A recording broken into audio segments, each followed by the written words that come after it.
What's going on, everyone? Welcome back to another episode of the Primetime Sports Podcast, hosted by Joe and Larry. So yesterday was the start of the NBA playoffs. Obviously, the play-in tournament happened earlier this week. Tuesday, Wednesday, there were some games, and then the play-in tournament 7 versus 8 loser was playing the winner of the 9 versus 10 game on Friday.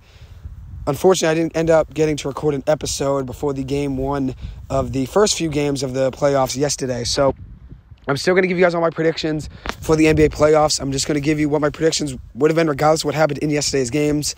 I did make a bracket on NBA Pick'em Challenge online, the Pick'em Bracket Challenge. I made a bracket on that Friday night. Didn't end up getting to record an episode, unfortunately, but I'm going to give you all my picks from that and what I had in each series. So starting off, the Denver Nuggets, the 1 seed in the West, facing the Minnesota Timberwolves, who won the 8 versus 10 play-in game against the Oklahoma City Thunder on Friday. Really big win there for Minnesota. Minnesota looked great with their big men. Karl Anthony Towns and Rudy Gobert played great in that game. Both of them were finding ways to score against Oklahoma City, who didn't really have enough size to really match up with those two guys on the floor at the same time. They took advantage of Oklahoma City's young talent and limited height, ended up winning that game, and now they are facing the Denver Nuggets. The Denver Nuggets, the most efficient offensive team in the NBA. Going to be a tough time for the Minnesota Timberwolves, but I think the Timberwolves could steal a game or two, and I do think the Denver Nuggets do win this series, probably rather easily, maybe 5 or 6 games. But since I like Anthony Edwards, I'm a big Anthony Edwards fan, and I like Karl Anthony Towns as well, former Kentucky star, and then Anthony Edwards I liked coming out of college. I'm going to go with the Nuggets beating the Minnesota Timberwolves in 6 games. I'm going to give the Minnesota Timberwolves 2 wins there, though, in that series. Next up, we have the Phoenix Suns versus the LA Clippers, 4 versus 5 in the West. The Suns, since they got Kevin Durant, when Kevin Durant's on the floor, they have an 8-0 record. So obviously they've been a tough team to beat with Kevin Durant healthy. But I think the difference maker here in this series is the Clippers' depth. The Suns don't really have much depth on their bench. They obviously had to trade Cam Johnson and Mikal Bridges to try to land Kevin Durant. They ultimately ended up doing that at the NBA trade deadline. Very good move. They immediately became the 1 or 2 favorite in the West to win. When you got Kevin Durant, a player that's been one of the best players in the NBA for the better of the last 10 to 15 years, obviously your chance of winning the NBA Finals is going to go up. So the Clippers have a tough draw here with that starting lineup for the Phoenix Suns. DeAndre Ayton, then you have Chris Paul, you have Torrey Craig, you have Kevin Durant, and you have Devin Booker. But here's the difference. Obviously, Paul George is going to miss at least the start of the series, they're saying. Probably, ultimately, will miss the entire series, I'd imagine. But as of now, going to miss the start of the series. So that's a big difference maker there. But the Clippers' depth, that's where I think the Clippers can win this series. If you look at their bench, Terrence Mann, Bones Highland, Norman Powell, those guys have to come off the bench with a spark, including Mason Plumlee as well. He has to come off the bench and give them good minutes when Ivica Zubac is out. But the Clippers' X factor is going to be their depth. Can they find a way to score the ball with Kawhi Leonard on the bench? That's going to be the biggest difference maker. And there's one thing that I know for sure about this Clippers team. There's one thing I know for sure. They started to play better basketball towards the end of the season. Obviously, with Paul George's injury and with him going down, that was a big, big loss. But they still found ways to win games towards the end of the season. They started playing that scrappy basketball with high energy and high octane on offense and defense, hustling for every loose ball. They started getting back to that Clipper mentality that they had over the last few years. So I've seen a different basketball team from the Clippers since the NBA trade deadline. I have a lot of trust in this team. Everybody knows I'm the biggest Clippers fan probably that anybody knows. I mean, there's not many Clippers fans around in Boston, so I don't know too many Clippers fans, but everybody that knows me knows I'm a diehard Clippers fan, so I'm going to take them in this series. I'm going to take them all the way. I don't really care at the end of the day. If they were to lose and I am dead wrong, hey, that's fine. I'm never going to doubt this team because of how much I love them. That's just a reality. I love this Clippers team. I'm going to ride with them all day. If they win, I win with them. If they lose, I lose with them. When they fall, I fall. When they go up, I go up. That's just reality. That's just how it is being a diehard fan of the New York Giants and the LA Clippers. When they win, I win. When they lose, I lose. That's just a reality of how I feel. I have the Clippers winning this series in 7. I think it's going to be a dogfight, but I think their depth is going to be very key. The Clippers bench is huge. If you look at the Suns bench, whether it's Torrey Craig or Josh Okogie starting in that lineup, and then they have a couple guys off the bench, true, Landry Shamet, and a couple of the pieces. But I think the Clippers can find a way to win this series. I really believe they can. Everybody's doubting them, and I think the most dangerous team, and I've mentioned this a million times on my radio show and on this podcast, the most dangerous team to play against is a team that everybody expects to lose because they're already playing with house money, just being in the position they're in. Everybody's already counted them out. So they have nothing to play for except just to play for themselves and try to win. Everybody's expecting the Clippers to lose this series without Paul George. Nobody's giving them a chance, and that's why I think this Clippers team can win this series. I truly believe it. So I'm going to go with the Clippers winning this series in 6 or 7 games. Ultimately, I'll probably just go 7 games just to play it a little bit safe. I think the Clippers win this series. I'm going to have them winning in 7, although I'd like to say 6 games, but I'm going to go with 7. Consider Kevin Durant is such a big addition when he's on the floor. It's going to be hard to put Kevin Durant away in 6 games. I'm going to say the Clippers beating the Suns in 7 games. If you look at the Suns, though, Devin Booker hasn't been shooting great from 3 as of late. Chris Paul hasn't been the scorer he once was. He hasn't been shooting great from 3 either, but he's still a great facilitator and still is one of the best players in the NBA at finding the wide open players and just making things work on offense. He's a great facilitator. Devin Booker, as I said, has been struggling shooting. Kevin Durant has been elite when he's been on the floor for them. I mean, I really can't complain about Kevin Durant's ability. He's one of the best players in the NBA, a top 3 talent in the NBA, and one of the best one-on-one players in NBA history. He's just really tough to cover in open space. But I think if you put a guy like Terrence Mann on him, try to slow him down a bit, maybe switch it up, have Kevin Durant on him as well, I think that would definitely help. I think Terrence Mann, when he's on the floor coming off the bench, I'd love to see him up against Devin Booker. I think that could be a big addition to that Clippers bench if they could find a way, when Kawhi Leonard's not on the floor, find a way to force turnovers and force the Suns to miss shots. That'd be a big X factor for the Clippers. They could find a way to force turnovers and generate offense with Kawhi Leonard off the floor. And I think if Terrence Mann could cover Devin Booker, I think that can make a big difference. You're going to have to try to find a way to make these guys uncomfortable, though. You're going to have to find a way, to make these guys uncomfortable. So I'm going to have the Clippers winning in 7 games. And if they can just find a way to win 1 game in Phoenix, whether it's game 1 or game 2, I have a really good feeling about this series. I really do. I have a really good feeling about the series if they can just find a way to win either game 1 or game 2. Marcus Morris is coming back. He missed the last few games of the regular season with COVID and then had another injury as well towards the end of the season. Didn't play probably the last 5 or 6 regular season games. He will be back, but won't be in the starting lineup, I don't believe. I still believe Nick Batum will still be in the starting lineup there. Eric Gordon's been a great addition since the trade deadline. Bones Highland's been great. Plumlee's been great. And I think if you look at this Clippers team from where they were in January versus now, it's a big difference. Obviously, those additions at the trade deadline are huge, but then just their mentality, their hustle's back. Their relentless defense, their effort, their energy, everything's up. So I'm going to go with the Clippers winning this series in 7 games. Next up, with the Sacramento Kings, the 3 seed, facing the 6 seed Golden State Warriors. The Warriors have been struggling on the road all year. I know a lot of people have the Warriors winning this, and I wouldn't consider it even an upset since most people, I guess, are probably picking the Warriors at the end of the day just because of their experience. Obviously, Steph Curry is one of the best players in the NBA every time that the playoffs roll around. He's constantly making plays, is in the headlines just from drilling threes from half court and going on 8-0 runs where he's hit 2 threes and having a big layup. So I understand, obviously, the firepower in Golden State. They're getting Andrew Wiggins back after he missed the last 25 to 30 games of the regular season with some personal issues. Hopefully everything is good there with him, and hopefully he gets back on the floor and is making plays for Golden State. Wishing him nothing but the best. But I think the biggest thing in this series becomes a question of experience versus inexperience. The Sacramento Kings don't really have much experience in the playoffs. If you look at their young core, it's a lot of guys that have been in the NBA only for the last 2, 3, 4, 5 years. And then you look at the Golden State Warriors, 4 NBA titles, Steph Curry, Klay Thompson, Draymond Green. I mean, they just have so much talent. So it might be tough for the Kings to beat the Golden State Warriors in this series, but I'm the biggest De'Aaron Fox fan. He had the most points in the NBA in clutch time this past season. So I'm going to roll with the Sacramento Kings in this series. I'm going to take them winning this series in 6 games. I might be wrong here with this one, and even though I do appreciate Steph Curry's greatness and I root for him to do well, I'm the biggest De'Aaron Fox fan, so I'm going to roll with the Sacramento Kings winning this series in 6 games. The Kings found a way to win Game 1 with 38 points, 5 assists, 3 steals, and 4 of 8 shooting from 3 out of De'Aaron Fox. And Malik Monk had 32 points off 14 of 14 shooting from the free throw line. Sabonis struggled yesterday shooting, was 5 of 17 from the floor. That trade was over a year ago now. That ended up working out for both teams. Indiana gets a young all-star guard in Tyrese Halliburton, who has a great future, and Sacramento got the forward that they needed to pair with De'Aaron Fox to help him on offense and also on the defensive end as well. You got Harrison Barnes there. And then you also have a couple other young pieces on that team whether it's Davion Mitchell coming off the bench and making plays, whether it's a guy like Keegan Murray, who's been shooting threes very well for them, a rookie, top 5 pick in the NBA draft last year out of Iowa. And you also have Kevin Huerter as well, who's been shooting well for them from three-point range this year. But then you look at Golden State, right? They obviously have the experience, have a great head coach in Steve Kerr. Mike Brown was the NBA Coach of the Year. He's the coach for the Sacramento Kings. This is their first playoff berth in 17 years. They've been hungry to win.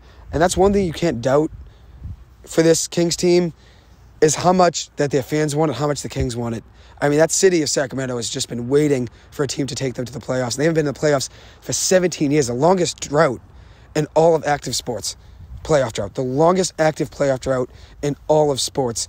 So I'm happy to see them in the playoffs. If you look at the other side, you have Steph Curry, the Golden State Warriors, who are the reigning NBA champions and have won 4 NBA titles in the last 8 years. So it's hard to put a team like them away. But if you look at Sacramento, they've just been a team that's been an underdog in the NBA, a team that's been the laughingstock of the NBA over the last 15 years. And when you've been a team that's been expected to never make the playoffs, and now you're finally there, you're going to be playing with a different spark than you ever have. And that's why I think this Sacramento Kings team is going to be different. If you look at it, there have been 12 coaches for them since the last time they made the playoffs. There's been 1,358 games since their last playoff game. They've used 184 players during their playoff drought, and they've scored 142,294 points since their last playoff game, which is nuts, with 843 losses. And there have been 1,384 playoff games in the league since Sacramento's last playoff game, which is absolutely nuts. Their last playoff game was on May 5th of 2006. May 5th of 2006. And this comes from an ABC 10 article. So, obviously, this is an easy team to root for because they've just been an underdog, and I'm a huge De'Aaron Fox fan. So, I'm going to have them winning this series in 6 games. Next up, we have the Memphis Grizzlies, the 2 seed, versus the Los Angeles Lakers, the 7 seed. The Lakers turned it around towards the end of the season after the NBA trade deadline. Picking up D'Angelo Russell was a great addition. Rui Hachimura has been great. Adding in pieces like Jared Vanderbilt and Malik Beasley have been very good as well. I'm going to have them winning this series in 6 games. I think Memphis, they have a good team. I just don't think this is their year with Brandon Clark being out for the year and Steven Adams being out for the year. They really don't have a great second or third option. I guess, obviously, John Morant's a great talent. And Jaren Jackson Jr. is great as well. Could have been Defensive Player of the Year this year. But then you look at their third best player, and it's probably Dillon Brooks. I would say Luke Kennard, but Dillon Brooks definitely gets more shot attempts.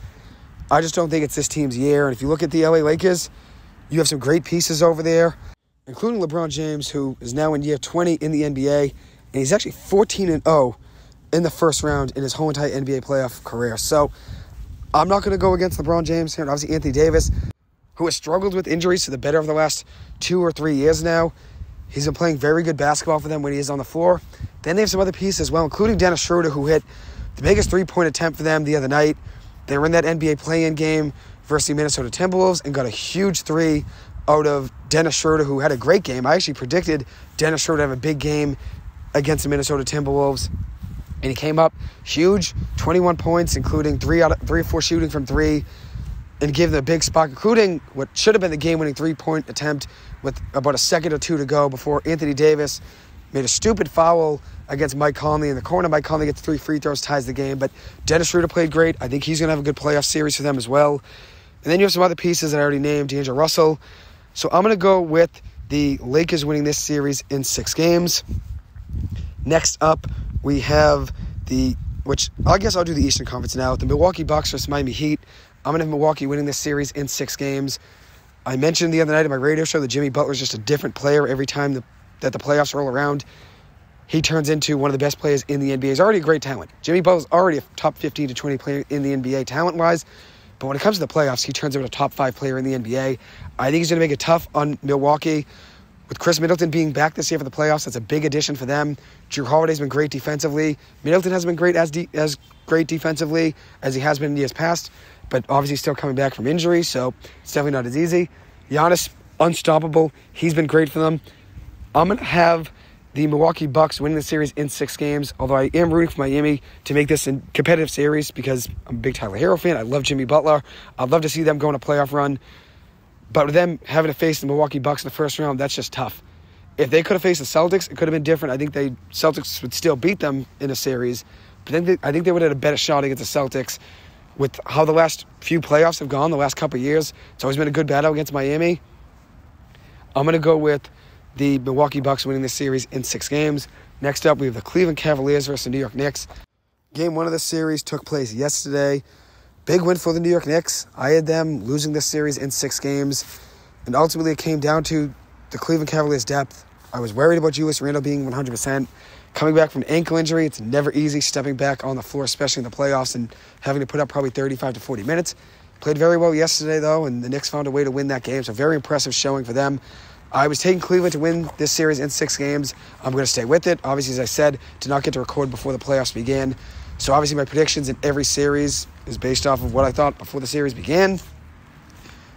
And the only one that I guess most people would probably change around is the Sacramento Kings one and the Golden State Warriors one. Sacramento was actually no longer the favorite in the series. I believe before Game 1 they were, and now the Golden State Warriors are actually the favorite to win the series. But as for the Cavaliers series versus the Knicks, I love what the Cavs have done over the past year. You add in a guy like Donovan Mitchell, who's one of the best players in the NBA, just takes over games when he's locked in. He's been shooting great from 3. He had a very good game yesterday. He's not the reason they lost that game. I think it really just came down to playmaking besides Donovan Mitchell. And the Cavs just really didn't get lucky. Evan Mobley wasn't really helping out on the offensive end. He had a really poor game offensively. They weren't really getting the best possessions on defense either. Jalen Brunson was getting to the paint at will with Chetty Osman on him. I do have the Cleveland Cavaliers winning this series, though, in 6 games. I'm going to stay with it. That was my prediction, so I'm going to stay there. Obviously, big steal of a win, though, for the New York Knicks in Game 1. I just worry about the Knicks, though. I think with Emmanuel Quickley and Quentin Grimes probably having to take more shots, even though Julius Randle did play yesterday his full minutes. I do worry about his ankle, though, over the whole entire series since you have to play just about every other day. And I think if he's going to take less shots, it's going to be on Emmanuel Quickley and Quentin Grimes to step up and make plays. And those are 2 guys that have been making plays all year. Quickley's been great off the bench, and then Grimes has been a great 3-point shooter over the last month or 2 now for the Knicks. I'm going to have the Cavs winning this series in 6 games, though. I just think their depth and what they've added over the last year, adding Donovan Mitchell, taking Evan Mobley and Isaac Okoro in the draft in the last couple years. And then you also have great paint presence in Jarrett Allen and Evan Mobley. And hopefully Evan Mobley has a better game than he did yesterday. I'm going to take the Cavs winning this series in 6 games. And I'm also a big fan of Darius Garland. I actually like both teams a little. I have some players on both squads that I'm a fan of. But I'm going to roll with the Cavs winning this series in 6 games. Next up, we have the Philadelphia 76ers versus the Brooklyn Nets. Game 1 of this took place yesterday with the Sixers winning that game rather easy. I have the Sixers winning this series in 4 games. Joel Embiid is just going to be too much for Nick Claxton in the paint, in my opinion. Then you have Tyrese Maxey and James Harden making plays as well. 2 of the better offensive guards here in the East. So I'm going to go with the Sixers winning this series in 4 games. But Brooklyn, I believe they were 11-13 since the Kevin Durant trade. They did find a way into the playoffs, though, when they are the 6th seed in the East. It's a tough draw, though, playing Joel Embiid in the Sixers.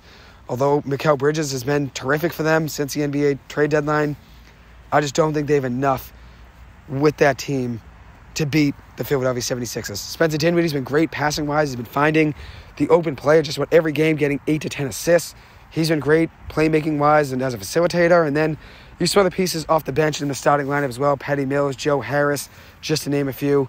But I don't think it's really enough for them to even steal a game in this series. I'm going to go with Philadelphia winning this series in 4 games. Then we have the Boston Celtics, the 2 seed in the East, versus the Atlanta Hawks, the 7th seed in the East, who won actually their play-in game against the Miami Heat. Didn't really expect that when I had the Heat winning that game, but Atlanta found a way to win that game, and ultimately now they drew the Celtics, and it's a better matchup for the Celtics than the Celtics obviously having to face a team like the Miami Heat.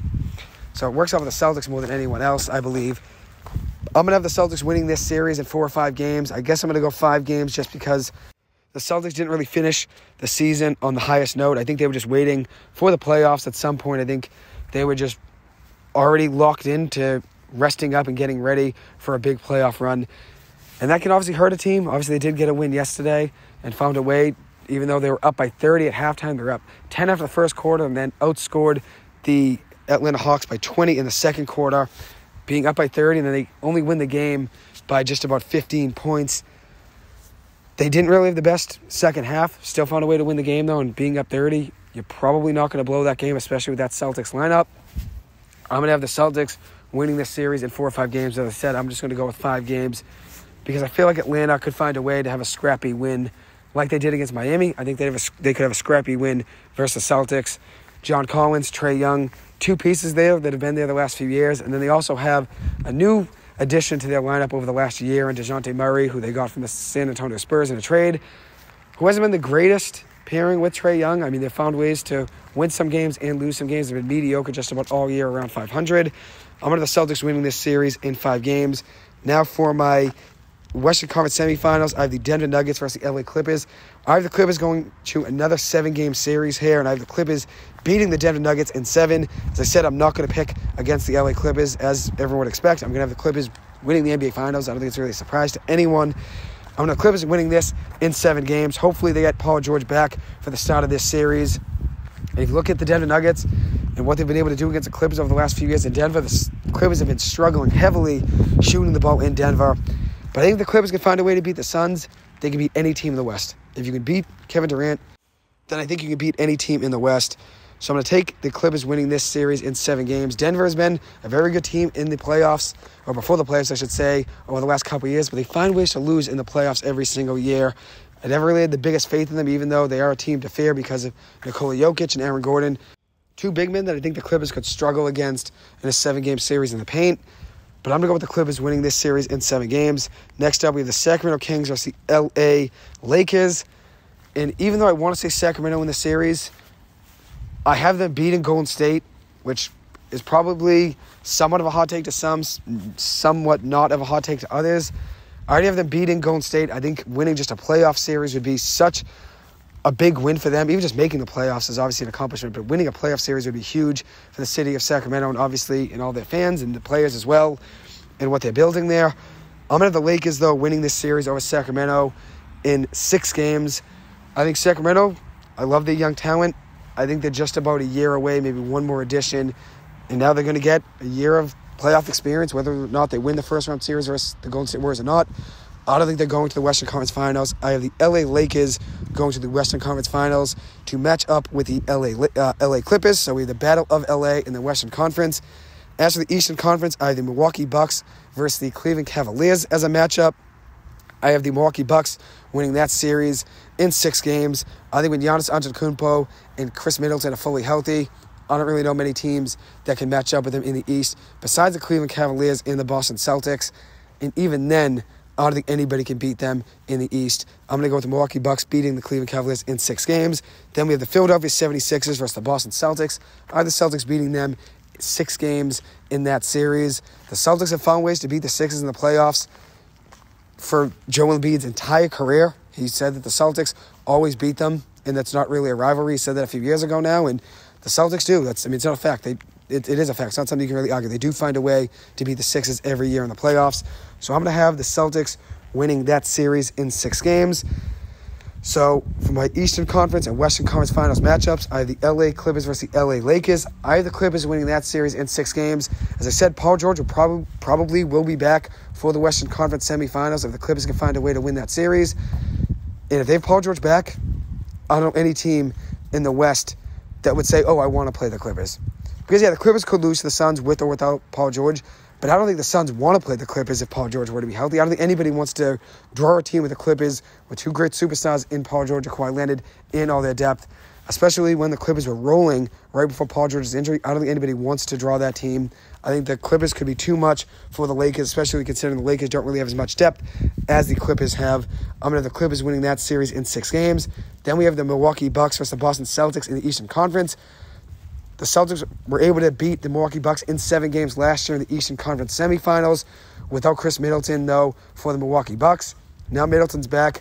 The Celtics do have Malcolm Brogdon now, so they've each made additions since then. Obviously, Middleton was on the Bucks last year, but was hurt. And the Celtics added Brogdon over the summer. But I'm going to have the Milwaukee Bucks winning this series in 7 games.